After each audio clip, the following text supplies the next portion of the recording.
Deepavali leave முடிஞ்சிருச்சு. Train ticket book பண்ணல. தக்கலில் try பண்ணேன். தக்கல்லையும் டிக்கெட்டு கிடச்சி தொலையல. எப்படி ஊருக்கு போகிறதுன்னு தெரியல.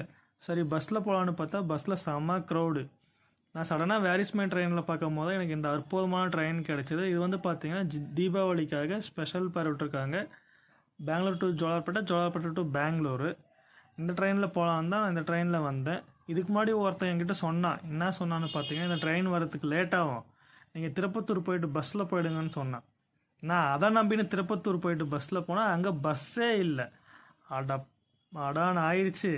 அதுக்கப்புறம் திரும்ப ஜோலார்பேட்டையே வந்துட்டு இந்த ட்ரெயின் வந்து நான் வரும்போது பார்த்திங்கன்னா ஒரு 11:15 எடுக்கணும். ஆனால் அன்றைக்கின்னு பார்த்து 11:45 எடுத்தான். ஆனால் பெங்களூர் வந்து பார்த்திங்கன்னா 2 மணிக்கெல்லாம் ரீச் ஆயிடுச்சு. ஒரு தரமான ட்ரெயின் இது.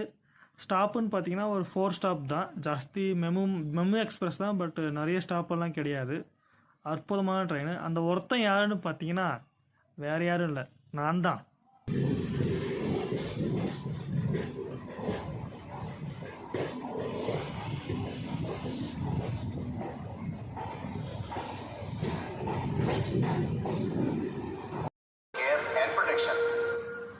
ಮನೆ ಮನೆಗೂ ಬೆಳಕು ನೀಡುತ್ತಿರುವ ಮೆಸ್ಕಾಂನಿಂದ ಜನಹಿತಕ್ಕಾಗಿ ಜಾರಿ. ವಿದ್ಯುತ್ ನೀಡುವುದು ಮಾತ್ರವಲ್ಲ, ಗ್ರಾಹಕರ ರಕ್ಷಣೆ